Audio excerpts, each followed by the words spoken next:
नमस्कार, आप देख रहे हैं महाभारत। आपके साथ मैं हूं सुचेता कुकरेती। पश्चिम बंगाल की लड़ाई ऐसा लग रहा है ममता दीदी की चोट पर आ गई है। जी हां, ममता बनर्जी घायल है, कलकत्ता के अस्पताल में भर्ती है और अब ऐसा लग रहा है कि उनकी चोट पश्चिम बंगाल के चुनावों में सियासी दिशा और दशा आने वाले समय में तय करेगी, क्योंकि एक तरफ बीजेपी उस हमले पर सवाल उठा रही है तो दूसरी तरफ टीएमसी कह रही है कि 2 मई को पश्चिम बंगाल की जनता इस चोट का जवाब देगी। और इसीलिए आज महाभारत में मैं पूछ रही हूं कि दीदी की चोट पर वोट का मरहम लगाएगी पश्चिम बंगाल की जनता। इसी पर आज की महाभारत। पहले ये रिपोर्ट। আমি আশা করি 2-3 দিনের মধ্যে আমি আবার নিজের ফিল্ডে ফিরে যেতে পারবো। তবে হয়তো পায়ের প্রবলেম থাকবে, কিন্তু আমি ম্যানেজ করে নেব। আমার মিটিং আমি কিছুই নষ্ট করব না, বাট হয়তো আমাকে কিছুদিন হুইল চেয়ারে করতে হবে, সেটা আপনাদের সহযোগিতা চাই। पश्चिम बंगाल की सियासत में ममता की चोट से उठा तूफान थमने का नाम नहीं ले रहा है। एक तरफ टीएमसी चोट को हमला बता रही है, दूसरी तरफ बीजेपी इस मुद्दे पर जांच और घटना का वीडियो सार्वजनिक करने की मांग कर रही है। चुनाव आयोग जो कैंडिडेट के लिए कैमरा लेकर चलती है, साथ में वीडियो को सार्वजनिक करना चाहिए और उस वीडियो के माध्यम से पता लग जाएगा कि हमला किसने किया। मार्च 10 तारीख एक बीजेपी सांसद 5 बजे पोस्ट किया था। आप समझ जाएंगे शाम के 5 बजे के बाद क्या होने वाला है। और कल 6 बजे नंदीग्राम में ममता दी के साथ ये हादसा हुआ। इस सब के बीच टीएमसी के समर्थक अपने नेता के लिए सड़कों पर हैं।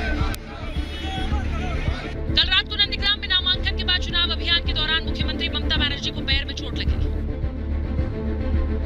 ममता बनर्जी ने कुछ लोगों पर हमला करने का आरोप लगाया। 4-5 आदमी ने मैं गाड़ी को इधर में खड़ा होकर मेरे को गाड़ी पूरा बंद कर दिया और देखो कितना कहाँ आपको चोट लगी है दीदी? हादसे के बाद ममता बनर्जी को नंदीग्राम से कोलकाता के एसएसकेएम अस्पताल में भर्ती किया गया। डॉक्टरों के अनुसार ममता की मेडिकल रिपोर्ट घुटने में चोट, पैरों में सूजन, दाएं हाथ में चोट, सीने में दर्द, सांस लेने में तकलीफ है। इस बीच घटना के बाद बंगाल की राजनीति में भूचाल खड़ा हो गया है।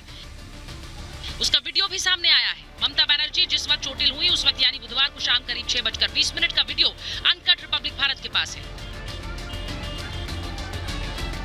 इसमें साफ साफ दिख रहा है कि घटना से पहले ममता बनर्जी की गाड़ी का दरवाजा खुला। ममता बनर्जी अपनी गाड़ी के बाहर गेट के पास खड़ी होकर समर्थकों का धन्यवाद जता रही है। इसके थोड़ी देर बाद ही ममता घायल होकर अपनी गाड़ी की सीट पर बैठी दिखी। बीजेपी ने इसे सहानुभूति पाने का चुनावी स्टंट बताते हुए हमला किया। अब ऐसा है, ममता बनर्जी राकेश टिकैत बनना चाहती है, लेकिन ममता बनर्जी का तो बंगाल में काम तमाम हो चुका हुआ। उनको कोई ऐसी चोट नहीं लगी है जिसका कि वो इतना प्रचार कर रही है। She is a fighter. दीदी নিজেও বলেছে যে I am a street fighter. She likes fighting, standing on the street. Mamata के पैर में लगी चोट से बंगाल चुनाव के सारे मुद्दे पीछे छूटते नजर आ रहे हैं। विकास और बदलाव की चर्चा की जगह आरोप और प्रत्यारोप का संग्राम छिड़ चुका है। ऐसे में सवाल उठता है कि क्या बंगाल में विकास की लड़ाई अब दीदी की चोट पर आ गई है। Bureau report, Republic Bharat.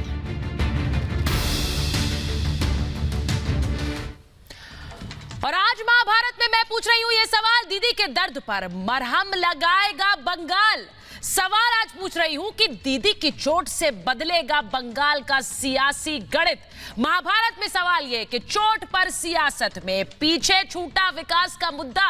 और सवाल आज महाभारत में यह कि बंग युद्ध में दीदी की चोट बनेगा सबसे बड़ा, जी हां, सबसे बड़ा सियासी मुद्दा। मेरे साथ जो मेहमान है उनका परिचय आपसे कराऊं उससे पहले रिपब्लिक भारत के इस कार्यक्रम पे वीडियो बनाकर आप अपनी राय दें और फॉलो करें रिपब्लिक भारत को मित्रों ऐप पर रिपब्लिक भारत के फॉलोअर्स के लिए हम रोज लेकर आते हैं एक सवाल। हमारा आज का सवाल है, क्या ममता की चोट बंगाल का सबसे बड़ा सियासी मुद्दा बन गया है? अपनी राय वीडियो बनाकर हमें मित्रों ऐप पर शेयर करें। कुछ चुनिंदा वीडियोस को हम रात 9 बजे के कार्यक्रम में दिखाएंगे। और मेरे साथ जो मेहमान आज जुड़ रहे हैं महाभारत में, मैं उनका परिचय आपसे करा देती हूं। मेरे साथ जुड़ रहे हैं बीजेपी के प्रवक्ता नेता डॉक्टर निखिल प्रसून पश्चिम बंगाल से आते हैं। हमारे साथ जुड़ रहे राजनीतिक विश्लेषक संजीव उनियाल जी, आरएसएस का भी पक्ष रखते हैं, आरएसएस विचारक भी है। राखी मित्रा जी राजनीतिक विश्लेषक है, हमारे साथ जुड़ रही है महाभारत में। हमारे साथ जुड़ रहे हैं टीएमसी के नेता विजय सागर मिश्रा, हमारे साथ जुड़ रहे हैं राहुल लाल और फैयाज अहमद खान सीपीआई नेता। और ये सीधी तस्वीरें आपको दिखा रही हूं पश्चिम बंगाल से जो हमारे पास आ रही हैं। दीदी अस्पताल में भर्ती हैं, दीदी अस्पताल में भर्ती हैं और वहां अस्पताल से ये कोलकाता की तस्वीरें आ रही हैं। कोलकाता से तस्वीरें आ रही हैं पश्चिम बंगाल में।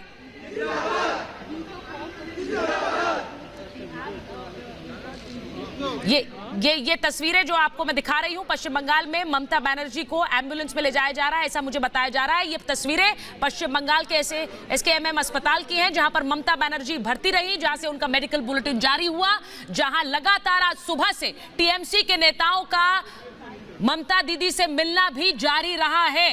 13 मार्च से प्रचार भी शुरू करेंगी ममता बनर्जी की तबीयत ठीक नहीं, क्योंकि कल जिस तरह से उन्होंने कहा हमला हुआ, उसके बाद वो अस्पताल में भर्ती रही हैं और वहीं से ये सीधी तस्वीरें आ रही हैं पश्चिम बंगाल से।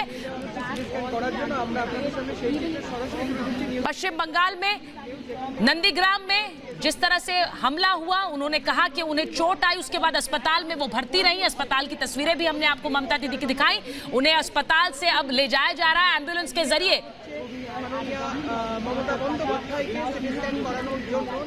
तो ममता बनर्जी को इस वक्त एम्बुलेंस में वहां से एसकेएमएम अस्पताल से ले जाया जा रहा है। पश्चिम बंगाल में ममता बनर्जी जब नंदीग्राम पहुंची, वहां उन्हें चोट लगी, उसके बाद अस्पताल में भर्ती हुई। इसी एसकेएमएम अस्पताल में वो भर्ती रही, जहां डॉक्टरों ने समय समय पर उनके बारे में जानकारी भी दी।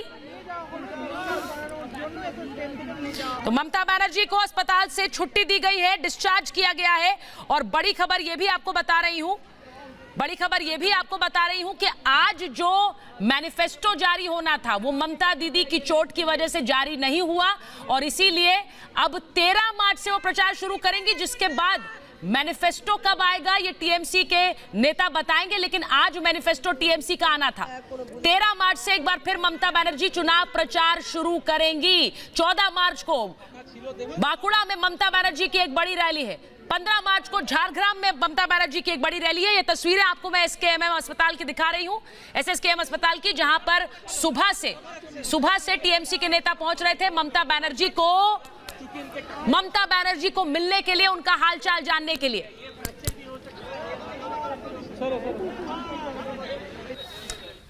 ये तस्वीरें लगातार आपको दिखा रही हूं और मैं वापस महाभारत में आ रही हूं ये तस्वीरों के साथ। तस्वीरें आपको दिखाती रहूंगी, लेकिन मैं महाभारत में इसलिए आ रही हूं क्योंकि बार बार ममता बनर्जी की चोट का जिक्र हो रहा है और सियासी हलकों में इस वक्त पश्चिम बंगाल में सबसे बड़ा सियासी मुद्दा ममता दीदी की ये चोट बन गया है, जिसके बाद टीएमसी कह रही है कि 2 मई को पश्चिम बंगाल की जनता बताएगी।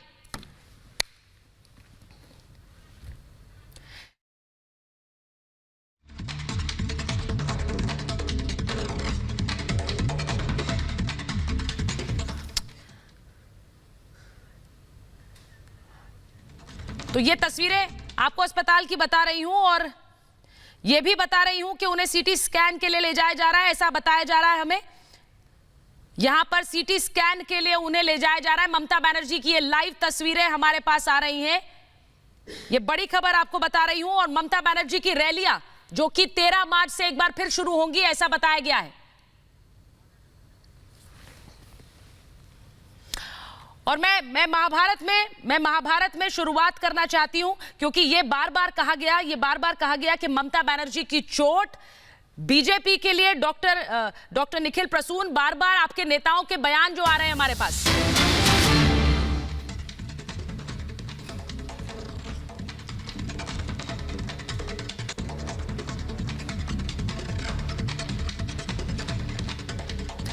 तो पश्चिम बंगाल से चुनाव से जुड़ी बड़ी खबर जो मैं आपको लगातार बता रही हूं कि पुरुलिया, बलरामपुर और बागमुंडी में उनकी जनसभाएं हैं 13 मार्च से। 13 मार्च को 3 सभा करेंगी ममता बनर्जी और पुरुलिया, बलरामपुर और बागमुंडी में उनकी जनसभाएं हैं। अभी आपको मैंने तस्वीरें दिखाई कि सीटी स्कैन के लिए ले जाया गया है ममता बनर्जी को और उसके बाद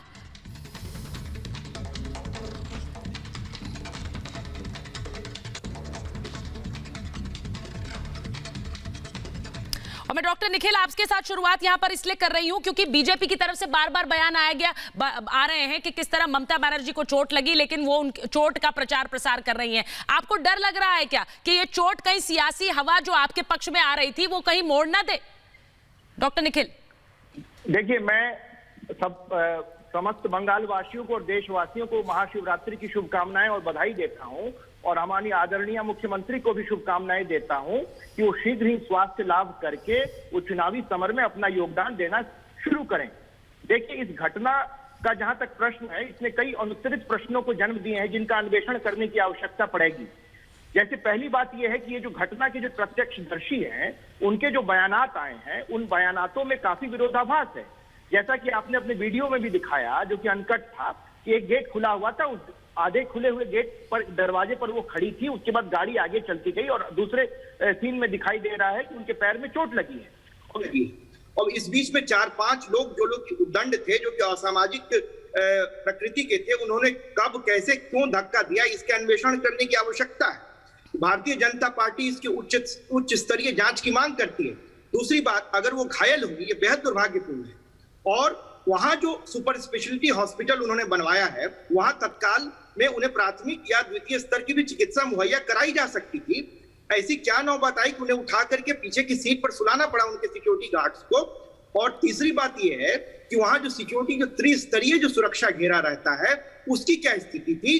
जो आगे जो पायलट कार और पीछे जो टेल कार चलती है और बाकी जो उच्च स्तरीय सुरक्षा घेरा रहता है, उनकी स्थितियों की समीक्षा करने की आवश्यकता है और जो लोग जिम्मेवार हैं उनके खिलाफ कदम उठाए जाने की आवश्यकता है। और हमारी पार्टी ने यह भी मांग की है कि वह आग्रह करेगी चुनाव आयोग को, अगर ऐसा प्रतीत होगा कि उनकी सुरक्षा में केंद्रीय बलों की प्रतिनियुक्ति करने की आवश्यकता पड़ेगी, तो मुझे ऐसा लगता है कि हमारी केंद्र की सरकार इस पर सहानुभूति पूर्वक विचार करेगी। लेकिन यह हमारे साथ, हमारे नहीं, मैं डॉक्टर निखिल मैं आपसे ये इसलिए पूछ रही हूँ क्योंकि आपके नेता कहते हैं भाई चोट लग गई तो उसका प्रचार प्रसार क्यों हो रहा है। ये तस्वीरें जो मैं दिखा रही हूँ, अगर ममता दीदी को चोट लगी, वो अस्पताल पहुंची, वो उसके बारे में बोले, तो वो क्या प्रचार प्रसार हो रहा है चोट का? यानी वो कुछ ना बताएं, कुछ ना बोले? नहीं, चोट का प्रचार प्रसार करने के पर मैं कोई टिप्पणी नहीं करना चाहता। मैं ये कहना चाहता हूं कि कुछ एक स्वार्थी तत्वों ने ये कहा कि हमारे पार्टी अध्यक्ष ने उनके अकाउंट से कुछ ट्वीट किया गया और उन्होंने एक परोक्ष रूप से ऐसा एक माहौल बनाने का प्रयास किया जिसमें कि यह दिखाया जाए कि हमारे कार्यकर्ता उसमें संलिप्त थे, जो कि बेहद दुर्भाग्यपूर्ण है। न कोई अनुसंधान हुई, न कोई जांच हुई, उसके बावजूद भी ऐसे इल्जामात आया। अच्छा, मैं नहीं, राहुल लाल जी को नहीं, विजय सागर मिश्रा जी को लीजिए, पहले टीएमसी के नेता है। विजय सागर जी, मैं पहले आपके पास आऊंगी, इसके बाद मुझे ये बताइए कि क्या ये सीधे सीधे बयान आए हैं? डेरेक ओब्रायन ने सीधे कहा, आपके नेता तो खुलकर कह रहे हैं कि ये बीजेपी द्वारा कराया गया हमला है। मतलब जांच हुई नहीं, आपने पहले से ही ब्लेम गेम कर दिया शुरू। जब कोई बीजेपी का नेता पहले ही कह देता है कि स्कूटी से गिर जाएंगी, मैंने किसी भी हमले का अंदेशा पहले अगर कोई पॉलिटिकल पार्टी का नेता करता है तो कहीं न कहीं ये समझा जाता है कि इसमें उनकी कोई ना कोई साजिश है, इसके पीछे किसी न किसी का हाथ है। और बंगाल का जो है, जब चुनाव डिक्लेयर हो जाता है, चुनाव अनाउंस होने के बाद यह जो है पूरा जो है प्रशासन जो है, पुलिस प्रशासन सब जो है चुनाव आयोग के अंतर्गत चला जाता है, उनके अधीन होता है, वही कंट्रोल करते हैं। तो इसमें कहीं ना कहीं राजनीतिक पार्टी का तो हाथ है ही। नहीं, आप कह रहे हैं कि किसी राजनीतिक पार्टी का हाथ है। अभी देखिए, दोनों चीजों में फर्क है विजय मिश्रा जी। आप अभी कह रहे हैं किसी राजनीतिक पार्टी का हाथ है, आपके नेता तो खुलकर कह रहे हैं कि भाई ये तो बीजेपी का कराया हुआ है। तो आपने जांच नहीं कराई, आपने पूरा कहा था पहले ही दोष मर दिया। स्कूटी गिर जाएगी और ये पहले तो जो भाजपा के नेता है उनका कहीं ना कहीं इसमें हाथ है। वो तो इंक्वायरी से सब दूध का दूध, पानी का पानी क्लियर हो जाएगा। आप कह रहे हैं कि किसी ना आप एक तरफ कह रहे हैं कि किसी राजनीतिक दल का हाथ है, दूसरी तरफ आप ये कह रहे हैं कि भाई हाँ ये बीजेपी का हाथ है। आप खुलकर चुनाव प्रचार में भी यही कहेंगे? मुझे ये बता दीजिए, आप खुलकर चुनाव प्रचार में यही कहने वाले हैं? इससे पहले कौन बोला था कि दीदी नंदीग्राम में गिर जाएगी? कौन बोला था? अच्छा, तो यानी कि राखी मित्रा जी, आप लोगों ने अनाउंसमेंट किया, आपने कहा कि देखिए नंदीग्राम में दीदी गिर जाएंगी और फिर आपने गिरा दिया।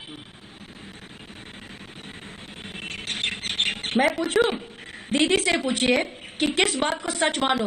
कल दीदी बोली है 4 लोगों ने अटैक किया, और अभी आप लोग जो वीडियो दिखाए हैं, आज जो हॉस्पिटल से दीदी बोल रही थी कि गाड़ी का चक्का मेरे पाँव के ऊपर चढ़ गया। तो पहली बात, दीदी कल सच बोल रही थी या आज सच बोल रही है? अगर कल सच बोल रही थी तो उनका जो Z+ सिक्योरिटी है, जो 3 लेयर सिक्योरिटी है स्टेट गवर्नमेंट के अंडर में, वो कभी है। इवन जब मॉडल कोड ऑफ कंडक्ट लग जाती है, भाई साहब थोड़ा पढ़ाई करके आइए टीएमसी वाले भाई साहब। प्राइम मिनिस्टर और चीफ मिनिस्टर की सिक्योरिटी में कोई चेंजेस नहीं आती है, वो स्टेट के अंडर में है वो सिक्योरिटी। फिर दीदी क्या अपने स्टेट सिक्योरिटी के ऊपर उंगली उठा रही थी, या आज दीदी सच बोल रही है, या ये पीके का मॉडल चल रहा है जो आंध्रा में उन्होंने चलाया था जगन मोहन रेड्डी के बारे में, व्हील चेयर में बैठाकर नाटक करना। थैंक गॉड ये पीके मॉडल चल रहा है भाई साहब, थैंक गॉड पीके मॉडल चल रहा है। केजरीवाल मॉडल चलता दीदी बोलती मेरे को थप्पड़ मार के गया भाई साहब, चिल्लाइए बिल्कुल। राखी मित्रा जी, विजय सागर मिश्रा जी, आप दोनों अपनी अपनी बातें कह रहे हैं, लेकिन मेरे साथ मेरी सहयोगी शाजिया है, वो ग्राउंड जीरो पर है। मैं उनसे पूछ लेती हूँ क्योंकि उनके साथ बहुत से लोग थे। शाजिया, माफी चाहती हूँ क्योंकि आपके साथ बहुत से लोग थे, शायद अभी जा चुके हैं। मुझे ये बताइए, कुछ लोग आपके साथ हैं, क्या क्या हुआ वहां पर जो लोग आपके साथ हैं, प्रत्यक्षदर्शी हैं, उन्होंने क्या देखा, अगर वो बता पाए? देखिए सुचरिता, अभी की ताजा स्थिति में पहले बता दूं कि यहाँ पर अभी तक कुछ नहीं था, लेकिन पीछे मैं चाहूंगी कि आपको दिखाए रणवीर कि किस तरीके से टीएमसी के लोग यहाँ पर मौजूद हैं और ये एक तरह से पैदल मार्च किया जा रहा है टीएमसी के द्वारा। ये वही इलाका है जहाँ पर नंदीग्राम में ममता बनर्जी के साथ वो घटना घटी थी, वही इलाका है। और एक बार फिर से यहाँ पर टीएमसी के जो लोग हैं वो पहुंचे, यहाँ पर पैदल मार्च निकाला जा रहा है। बात करते हैं भैया, कल आप यहाँ पर थे, आपने देखा दीदी के साथ क्या हुआ? हाँ, थोड़ा तेज बोलिए, थोड़ा तेज बोलिए। दीदी कल आया था यहाँ पर, ये खंबा है, हाँ। गेट खुलने का बाद उसके बाद टकरा गया था। अच्छा, ये उनकी गाड़ी टकरा गई थी? हाँ। ठीक है, फिर क्या हुआ? फिर पाँव का चोट लग गया, दीदी के पाँव में उस खंबे के टकराने से चोट लगा। तो सुन रही है सुचरिता, कैसे हुआ था एक बार फिर से मैं चाहूंगी कि यहाँ आए रणवीर, यहाँ आए। ये दरवाजा है, वहाँ थोड़ी दूर पे खंबा है क्योंकि वहाँ पर बहुत सारे लोग हैं। सुचरिता, अब आगे नहीं जा सकते, इस और खंबा है। ये दीदी खड़ी हुई थी, बैठी थी ना? बैठी थी, उसे उतारने का लग गया। ठीक है, तो ये दरवाजा जब खंबे से टकराया तो दीदी को चोट लगी, ये यहाँ के स्थानीय लोगों का कहना है। जो बिरुलिया की जनता है उसका, मैं चारों तरफ की तस्वीरें दिखाना चाहूंगी। अभी इस इलाके में क्या हो रहा है, चारों तरफ आप देखिए, आपको भीड़ ही भीड़ नजर आएगी। और यहाँ पर टीएमसी का पैदल मार्च निकल रहा है, हाथों में झंडे लिए टीएमसी के लोग आपको नजर आएंगे। ये देखिए, ये पूरा जुलूस निकाला जा रहा है पूरे एरिया में। इस तरीके से हम देख रहे हैं कि ये जुलूस निकल रहा है। भारी तादाद में यहाँ पर टीएमसी के कार्यकर्ता और समर्थक जो है वो इस समय मौजूद है। यहाँ पर लोगों से जान लेते हैं। बताइए, कल आप लोग मौजूद थे, आप बांग्ला में बताइए, हम समझते हैं कि आपको हिंदी बहुत ज्यादा नहीं आती, क्या हुआ कल? बांग्ला में बता सके? ठीक है, तो बहुत सारे लोग शाम से हमारे साथ मौजूद थे, लेकिन आपने इनको सुना, इन्होंने बताया कि क्या हुआ। ये गाड़ी ममता दीदी की थी, वो यहाँ से जा रही थी और फिर वो खंबे से टकराई। दरवाजा खुला हुआ था, हाँ, दरवाजा खुला हुआ था और वो दरवाजा टकरा गया था, उसका पाँव में लग गया, दीदी के पाँव में लगा। ठीक है, उसके बाद से यहाँ पर बर्फ वगैरह लगाई गई, मैंने ऐसा सुना है। बर्फ लगाया था। बर्फ कौन लेकर आया था? यहीं आप ये इस दुकान से लेकर आए थे बर्फ दीदी के लिए? तो वो दीदी को बर्फ लगाने को दी? बर्फ लगाया था आप लोगों ने दीदी को? तो उसके बाद से 5 मिनट दीदी यहाँ पर रुकी थी? नहीं, चली गई थी। अच्छा, सिक्योरिटी थी यहाँ पर कल? पुलिस थी? गाड़ी में थी, गाड़ी में दीदी तो गाड़ी में थी, लेकिन पुलिस थी यहाँ पर चारों तरफ कल? मालूम नहीं। पुलिस आप लोगों ने देखा था? पुलिस सिक्योरिटी थी ना?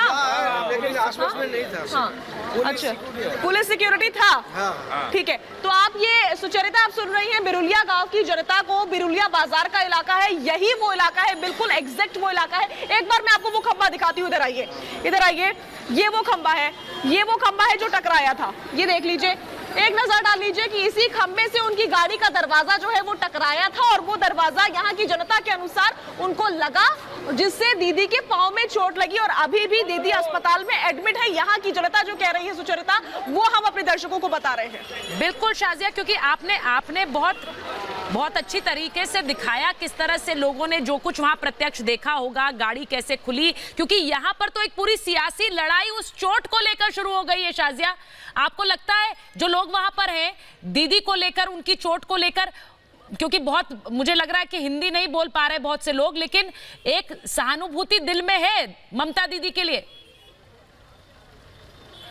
बिल्कुल, दीदी को लेकर के दिल में दुखी हो आप लोग, परेशान हो कि दीदी को चोट लगी? हाँ, दुख है इस बात का, सहानुभूति है दीदी के साथ में।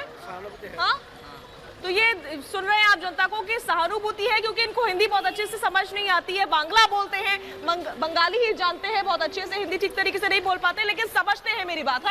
हाँ, दीदी के प्रति सहानुभूति है। चोट लगी तो बुरा लगा? हाँ, बुरा लगा जनता को, बुरा लगा, इन जनता को बुरा लगा। आप लोग बर्फ भी लेकर आए भागकर?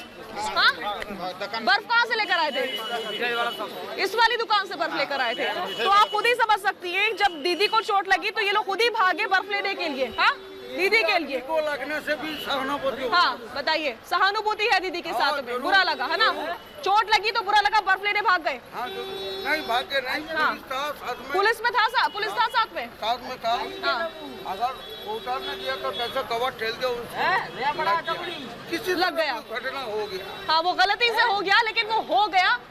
लेकिन उसके बाद से आप लोगों ने बर्फ वगैरह लगाई, वो 5 मिनट रुकी, सिक्योरिटी था यहाँ पर। तो ये आम जनता को सुन रही है, बिरुलिया बाजार की जनता है, सुचरिता, यही वो एग्जैक्ट जगह है जहाँ पर मैं खड़ी हूँ। इसी तरीके की भीड़ थी जब दीदी यहाँ पर आई थी कल, ऐसे ही भीड़ थी, इससे भी ज्यादा भीड़ थी। देखिए शाजिया, इससे इनका कहना है इससे भी ज्यादा भीड़ थी जब दीदी यहाँ पर पहुंची थी। बिल्कुल, और शाजिया आप वहां से, शाजिया मेरी सहयोगी शाजिया निसार ग्राउंड रिपोर्ट दे रही हैं आपको सीधे वहां से, नंदीग्राम से, जहां पर दीदी को चोट लगी, इस वक्त अस्पताल में है, उन्हें सीटी स्कैन के लिए ले जाया गया है। मैं एक बार संजीव उनियाल जी के पास जा रही हूँ, लेकिन उससे पहले फैयाज अहमद खान साहब, मैं आपसे सिर्फ ये पूछूंगी, जो 3 लेयर्ड सिक्योरिटी की बात राखी जी कह रही है, एक मुख्यमंत्री की 3 लेयर्ड सिक्योरिटी है, उसमें सेंध लगाना क्या इतना आसान है? असल में ममता बनर्जी अपने पुरानी आदतों को फिर से दोहरा रही हैं। जब विपक्ष में थी तो उस वक्त भी बात बात में विपक्षियों का हमला हुआ, ये अफवाह होता था और उनके जितने पार्टी के कार्यकर्ता थे रास्ते में उतर जाते थे। आज वही हुआ है कि वो चली गई आईसीयू में। असल में बंगाल को जब आईसीयू में भेज चुकी हैं तो ये समझ रही है कि बंगाल की जनता इतनी आसानी से टीएमसी को नहीं लाएगी। तो अब नंदीग्राम में गई हैं, नंदीग्राम में भी उनको इस बात का एहसास हो रहा है कि वहां पर भी उनका वो अवस्था नहीं रहेगा, इसलिए अब एक चोट को लेकर के आज इशू बन गया है। अगर चोट लगा हमारी सहानुभूति है, लेकिन इसको लेके अगर किसी का आक्रमण, अगर इसमें किसी का वो कह रही है कि चक्रांत है, तो पुलिस वाले उनके साथ हैं, सिक्योरिटी है, वो खान साहब सहानुभूति है, आपको लग रहा है ये चोट हो, कौन लोग हैं उनको, ये चोट आपके पाले से वोट भी उड़ा लेगी, ये तो नहीं लग रहा है? देखिए किसी भी, देखिए ऐसा है कि नहीं, चोट किसी को लगे, हम कह रहे हैं उनकी चोट की सहानुभूति है, लेकिन बंगाल की जनता को जो चोट लगी है, बंगाल की जनता को 10 साल में जो आईसीयू में पहुंचा दी है पूरे बंगाल को, तो बंगाल की जनता तो इस बात को समझ रही है कि ममता बनर्जी नंदीग्राम गई हैं, नंदीग्राम जिस मुद्दे को लेकर नॉमिनेशन फाइलिंग करने जाएंगी और वहां पर जो है चंडी पाठ होगा, ठीक जिस तरीके से भाजपा गीता पाठ कर रही है, अंतर तो कुछ है नहीं। भारतीय जनता पार्टी भी धर्म का व्यवहार कर रही है, ममता बनर्जी भी धर्म का व्यवहार कर रही है, वो मजार पे जा रही है, मंदिरों में जा रही है, क्या दिखाना चाहती हैं? वो तमाम धर्म के साथ अपना वो सहानुभूति लेना चाहती हैं। राष्ट्र हमारा संविधान की धज्जी जिस तरह से भाजपा उड़ा रही है, तृणमूल कांग्रेस भी उड़ा रही है। नंदीग्राम में जाकर के इस बात को समझ गई है कि संयुक्त मोर्चा ने भी जो प्रत्याशी दिया, आप एक तरफ सहानुभूति की बात कर रहे हैं, जिस तरह से आप बोल रहे हैं सहानुभूति वाले व्यक्ति की तो शब्द नहीं लग रहे हैं खान साहब। मैं एक चीज जरूर पूछूंगी, संजीव उनियाल जी से पूछती हूँ। संजीव उनियाल जी, ऐसा है इंसानियत है कि अगर इंसानियत अगर कहीं पर किसी को जख्मी हो, हमारा मतादर्श अलग है, राजनीतिक तौर पर हम उनके मतादर्श की आइडियोलॉजी के खिलाफ हैं, व्यक्तिगत हमारी दुश्मनी नहीं है, लेकिन बंगाल को उनकी आइडियोलॉजी जिस जगह लेके गई है उससे हम उसके उनके विरोधी हैं। अगर चोट लगा है, नहीं, अगर पर उस कोई चोट पर आपको पता है सियासत हो रही है खान साहब, उस चोट को लेकर सियासत हो रही है। मैं संजीव उनियाल जी आपसे पूछ रही हूँ, स्वाभाविक है। मैं संजीव उनियाल जी, एक मिनट में संजीव उनियाल जी से पूछूं, फिर राहुल लाल जी के पास जाऊंगी। संजीव उनियाल जी, जिस तरह से चोट लगी उसके बाद अभिषेक बैनर्जी जो कह रहे हैं कि 2 मई को बंगाल की जनता इस चोट का जवाब देगी, तो इससे तो सुचारिता प्रूव हो गया। हाँ, सुचारिता इससे बिल्कुल प्रूव हो गया मुझे कहना नहीं चाहिए, ठीक है महिलाएं, परंतु आज जो पूरा इतिहास बता दीजिए, जेट प्लस सिक्योरिटी के किसी चीफ मिनिस्टर के आज तक कभी चोट लग सकती है इस तरह से? और जो ग्राउंड जीरो से अभी आपने सुनाया, हम दूर नहीं जाते, वो बता रहे कि खंबे से हल्की सी चोट लगी, हम बर्फ लेने भागे हैं। और उसके बाद आप देखिए इनकी स्टेटमेंट, 2 दिन में इन्होंने लगभग देखा शुभेंदु अधिकारी की पकड़ देखी नंदीग्राम में, और भवानीपुर से इन्होंने जो अपना विड्रॉ किया करना, अब इससे बात पता लगता है कितनी डिफेंसिव हो गई, अपने कुनबे को नहीं संभाल पा रही। और खेल होबा, एक स्टेटमेंट दीजिए इनका, ये कहती खेल होबो, खेल होबो मतलब नाटक होगा। मैं इसको ऐसे कोरिलेट करता हूं, मैं नाटक होगा मतलब मैं ये नहीं कह रहा इन्होंने नाटक किया है, परंतु इनकी स्टेटमेंट थी खेल जरूर होबो। क्या मतलब है इस खेल होबो का? ये जब आप कॉर्पोरेट वर्ल्ड के लोगों को पॉलिटिक्स में एंटर करवाएंगे तो आप इस तरह की घटनाओं को अकस्मात जरूर देखेंगे, आप नोटिस करेंगे क्या इस तरह की घटना क्यों कर रहे हैं। नहीं, आपका निशाना जहां है मैं समझ रही हूँ, लेकिन नाम लेकर बोलिए ना। आपका निशाना कहाँ है मैं समझ रही हूँ, नाम लेकर बोलिए। ये शेरनी थी, एक छोटी सुचारिता, ये शेर, नाम लेकर बोलिए ना संजीव उनियाल जी। क्या ये आज आके खेल सकती है? विक्टिम कार्ड खेलने को तैयार होगी? क्या ये विक्टिम कार्ड खेलने के लिए मजबूर क्यों हो गई आज? ये देखिए, इनको अपनी हार नजर आ गई सुचारिता, इनको नजर आ गया है कि मैं और मेरा भतीजा रह गए हैं, इसलिए सिर्फ पीके के कॉर्पोरेट वर्ल्ड की एडवाइजेस के बाद इस तरह की घटनाओं का आना प्रूव कर रहा है। परंतु आप बांग्लादेश, आप बंगला बोलने वाले लोगों को ना समझ मत समझिए, ये वो धरती है जहाँ से विवेक। लेकिन वो लोग तो कह रहे हैं, वो तो कह रहे हैं उनकी सहानुभूति दीदी के साथ है। देखिए एक वो कह रहा है उनकी सहानुभूति। विजय सागर मिश्रा जी, एक मिनट, एक बार जवाब ले लेती हूँ विजय सागर जी से, राहुल लाल उसके बाद आपके पास आ रही हूँ। विजय सागर जी, ये जो चोट को लेकर सियासत हो रही है, किसी भी व्यक्ति को चोट लगे अच्छा नहीं लगता है, लेकिन जब जेपी नड्डा की गाड़ी पर हमला हुआ था उस वक्त भी सुरक्षा में सेंध थी, अब ममता बनर्जी की गाड़ी पर हमला हुआ उस वक्त भी सेंध है। सर, जिम्मेदारी किसकी है राज्य में अगर इस तरह से हमले हो रहे हैं? मैं पहले एक प्रवक्ता बोल रहे थे जी कि पश्चिम बंगाल को ममता बनर्जी ने आईसीयू में पहुंचा दिया है। पूरे देश में एकमात्र मुख्यमंत्री ममता बनर्जी एक ऐसी मुख्यमंत्री हैं कि जो 10 वर्ष का जो कार्यकाल उन्होंने पूरा किया है उसका रिपोर्ट कार्ड लेकर के हम लोग, हमारे तमाम जितने भी कार्यकर्ता हैं, हम लोग घर घर दिए कि ममता दीदी ने जो कमिटमेंट किए थे, 67 ऐसे प्रकल्प है, 67 जिस प्रकल्प के माध्यम से उन्होंने पश्चिम बंगाल के आवाम को सुयोग और सुविधाएं उपलब्ध कराई है। और यहाँ जो कांग्रेस सत्ता है वो तो बीजेपी के कहीं न एक सेकंड संजीव जी, उन्हें बोलने तो दीजिए। संजीव जी बोलने दीजिए उन्हें, उसके बाद आप बोलिए। पश्चिम बंगाल की आवाम जो है 2 तारीख को पता चल जाएगा कि बोल रही है बंगाल की जनता पुनः चाहिए दीदी ममता, उनके नेतृत्व में पुनः टीएमसी की सरकार बनेगी। तो पुनः चाहिए दीदी ममता कह रहे हैं विजय जी, लेकिन राहुल लाल जी आप तो कहीं नहीं है इसमें। वहां पर टीएमसी और दीदी और बीजेपी के बीच जंग हो रही है। अब ये दीदी को चोट लगी है, वो अस्पताल में भर्ती है। पहले आपने उनके मंदिर जाने पर सवाल उठाए, अब चोट पर भी सवाल उठाएंगे। सबसे बड़ी बात है, एक प्रश्न करता हूँ। हाँ जी विजय जी, अच्छा सबसे महत्वपूर्ण एक मिनट विजय जी पूरी कर ले बात, फिर राहुल जी जवाब दीजिए। हाँ विजय जी बोलिए, विजय जी कंप्लीट करिए। बिहार के हाँ एकमात्र पश्चिम बंगाल एक ऐसा राज्य है कि जहाँ हर धर्म के मानने वाले अपने त्योहारों का त्योहार मनाते हैं आजादी के साथ। और पश्चिम बंगाल की एक मुख्यमंत्री ऐसी मुख्यमंत्री है कि जो 2018 में 10,000 रुपया करके दुर्गा पूजा करने के लिए दी थी, 2019 में 25,000 रुपया करके पूजा कमेटी को दी थी, 2020 में 50,000। विजय जी मैं इसीलिए ग्राउंड रिपोर्ट ले रही हूँ, क्योंकि वहां नंदीग्राम की जनता क्या कहती है ये तो सबसे जरूरी है। ये पूरी लड़ाई ही उस जनता के लिए है। तो शाजिया, वो जनता क्या कह रही है दीदी की चोट पर, ये दिखाना और बताना जरूरी है। आपके साथ बहुत से थे जो कह रहे थे कि हमें सहानुभूति है दीदी से, उनको चोट लग गई। ये जो नंदीग्राम की जनता है, इनका मूड क्या है, ये क्या कह रहे हैं इस चोट को लेकर? ये सबसे बड़ा सियासी मुद्दा बन सकता है क्या इन चुनावों में? बिल्कुल जाहिर सी बात है, ये सियासी मुद्दा तो बन ही चुका है, लेकिन यहाँ की जनता को सहानुभूति है दीदी के साथ। क्यों सहानुभूति है दीदी के साथ?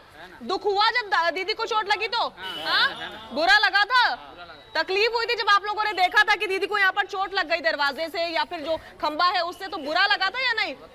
हाँ बुरा बताइए, बुरा लगा था तो आप लोग बर्फ भी लेकर आए थे उनके लिए, बर्फ भी लेकर आए थे। हाँ, तो ये स्थिति है यहाँ की जनता की। सुचरिता, कुछ लोग आ रहे हैं और जा रहे हैं, यहाँ पर काफी ज्यादा इस समय संख्या में लोग हैं और लगातार टीएमसी का, यहाँ पर टीएमसी के जो कार्यकर्ता हैं वो जुलूस निकाल रहे हैं। मैं चारों तरफ की तस्वीरें आपको दिखाना चाहूंगी, यहाँ की भीड़ देखिए और ये वही जगह है, बिल्कुल वही जगह है सुचरिता जहां पर कल ममता बनर्जी के साथ वो घटना घटी थी। यहीं पर ये खंबा है और इसी खंबे से ममता बनर्जी की, जो यहाँ के लोग कह रहे हैं, जो यहाँ की जनता कह रही है, जनता के अनुसार इसी खंबे से ममता बनर्जी की गाड़ी का दरवाजा टकराया था और उस दरवाजे ने बाउंस बैक किया था। बाउंस बैक समझिए, जब किसी चीज से टकराता है तो वो बाउंस बैक करता है, वो दरवाजा टकराया और ममता दीदी को चोट लगी, जिसके बाद से यहाँ के लोग भाग के गए इस दुकान में और इस दुकान से बर्फ लेकर आए, ममता बनर्जी के लिए उनको लगाया और उसके बाद से ममता दीदी आगे की ओर बढ़ी। ये यहाँ की जनता का कहना है सुचरिता, लेकिन सहानुभूति यहाँ की जनता को ममता दीदी से लगातार है।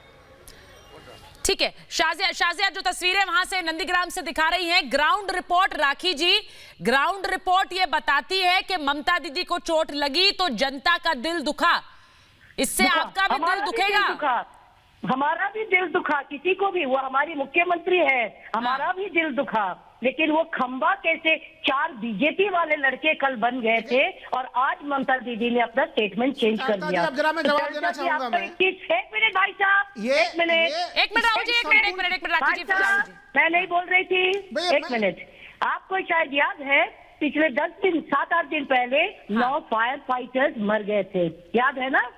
जो फायर फाइटर्स नहीं थे टीएमसी के कैडर वाले, सिविक फायर फाइटर्स थे। किसी क्लास 1 के बच्चे को भी पता होना चाहिए कि जब आग लगे तो एस्केलेटर या एलिवेटर ना यूज करे। 9 जाने चली गई क्योंकि दीदी ने अपने टीएमसी के सिविक फायर फाइटर्स को बैठा के रखा हुआ था और उसके बाद दीदी ने रेलवे के ऊपर अपना इल्जाम डाल दिया कि हमारे पास बिल्डिंग का ड्राइंग नहीं है। ऐसा हो सकता है कि केएमसी के पास ड्राइंग नहीं है? आप विषयांतर मत कीजिए। उस मामले में भी मैप देने में रेलवे की तरफ से मैप मिलने में देरी हुई थी। चुप हो जाइए, आप सुन लीजिए, अब आपको मैं सुन रहा हूं, जरा सा हमें भी सुन लीजिए।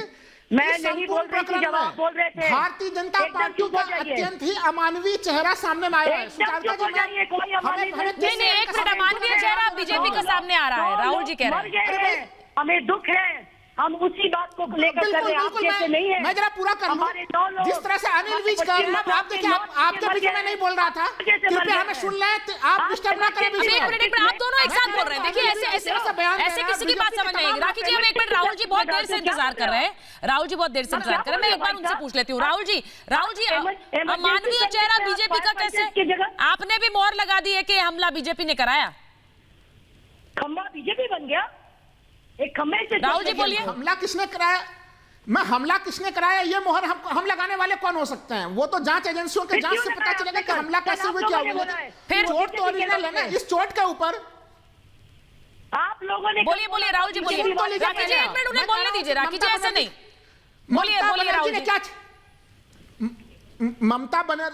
ममता बनर्जी के चोट के बाद जिस तरह से बीजेपी के वरिष्ठ नेताओं का बयान आ रहा है, मारे ममता बनर्जी 2 टर्म की मुख्यमंत्री रही हुई हैं, एक महिला मुख्यमंत्री है, 66 ईयर ओल्ड है वो, उनका चोट तो ओरिजिनल है ना, चाहे चोट का कारण जो भी हो। ऐसे में ये चीज, उस चोट के बारे में अनिल विज का ये कहना या बीजेपी के तमाम नेताओं का ये कहना कि नहीं वो तो चोट का प्रचार प्रसार कर रही हैं, ये अत्यंत दुखद है। एक संघीय व्यवस्था में रहते हैं, केंद्र और राज्य के बीच में एक न्यूनतम मर्यादा होनी चाहिए, जिस मर्यादा का बिल्कुल भारतीय जनता पार्टी जो दुनिया को अपने आप का सबसे बड़ा पार्टी कहती है, उन्होंने इस मामले में जो संवेदनशीलता होनी चाहिए वो संवेदनशीलता नहीं दिखाई। संजीव उनियाल जी, आपने अभी एक चीज और प्रश्न, आपने एक और मुद्दा उठाया था संजीव उनियाल जी, Z+ सिक्योरिटी में कहां सुरक्षा में कहां कहीं दुनिया में हमले होते हैं। अरे आप दिल्ली की कहानी भूल गए, दिल्ली में किस तरह से अरविंद केजरीवाल को सुरक्षा घेरे के भीतर थप्पड़बाजी की, अभी तो वो कह रहे हैं कि कॉर्पोरेट चीजें होती है। एक मिनट, यहाँ पे भी हुई है।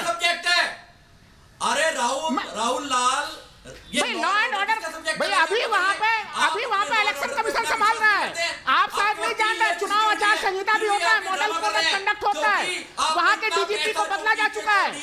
आप और दिल्ली में किसके पास था? दिल्ली में तो लॉ एंड ऑर्डर आप ही के पास था, फिर केजरीवाल के ऊपर कैसे हमले हो गए थे?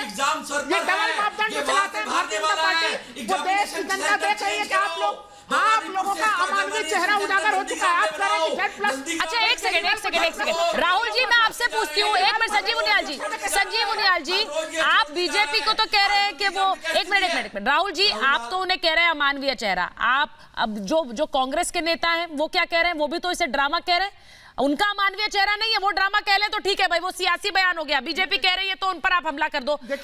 मैं सिर्फ बयान की बात कर रही हूँ। अधीर रंजन चौधरी का बयान आया, क्या बोला उन्होंने? सहानुभूति दिखाई, भाजपा के दलाल है, सहानुभूति दिखाई क्या? रंजन जी का बयान वो निजी बयान था, आज उस बयान का खंडन हो चुका है। नहीं, खंडन हो गया मतलब क्या होता है? आपके पास चेहरा तो कोई है नहीं पश्चिम बंगाल में, एक चेहरा है अधीर रंजन चौधरी का, वो इतना बड़ा बयान दे दे, आप कह रहे खंडन हो गया। देखिए खंडन हो चुका है, उसका दिन में खंडन हो चुका है। वो तो खंडन हो गया, लेकिन ड्रामा कहा ना, पॉलिटिकल कॉन्स्पिरेसी ड्रामा। एक मिनट, डॉक्टर शांतनु बोलिए, डॉक्टर शांतनु बोलिए जी। सुचारता जी, देखिए वो मैं ये कहना चाहता हूँ, हाँ देखिए मैं ये कहना चाह रहा हूँ, मुझे मेरे कुछ प्रश्नों का जवाब चाहिए मुझे तृणमूल और उनके आसपास के लोगों से। पहली बात कि यहाँ महिला मुख्यमंत्री है, दो टर्म से हैं।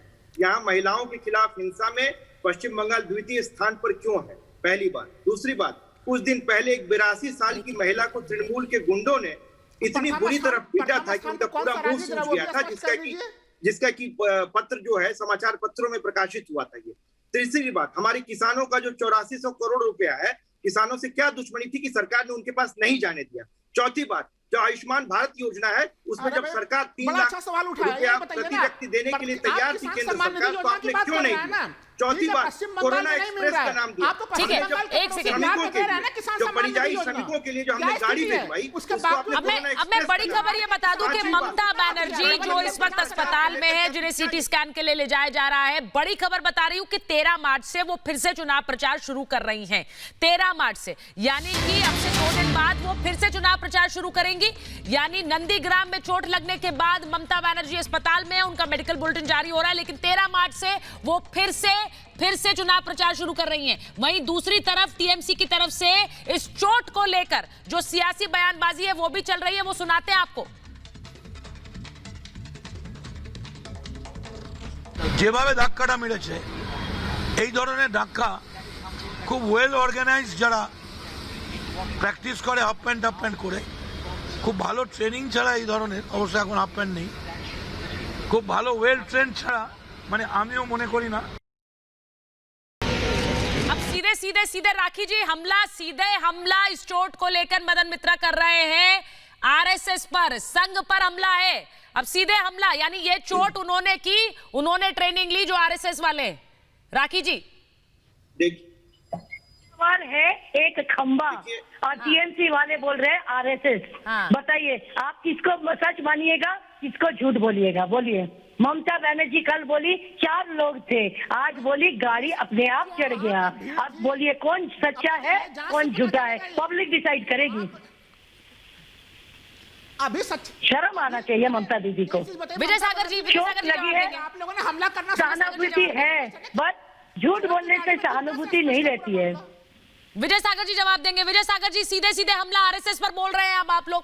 शेमलेस, बेशरम। सबसे बड़ी बात है कि अभी एक बीजेपी के प्रवक्ता बोल रहे थे कि बंगाल में जो है, बंगाल एक ऐसा प्रदेश है कि जहां 67 ऐसे प्रकल्प है, जिन प्रकल्पों के माध्यम से यहाँ की जनता को तृणमूल कांग्रेस की सरकार जो है सुयोग सुविधाएं मुहैया कराई है।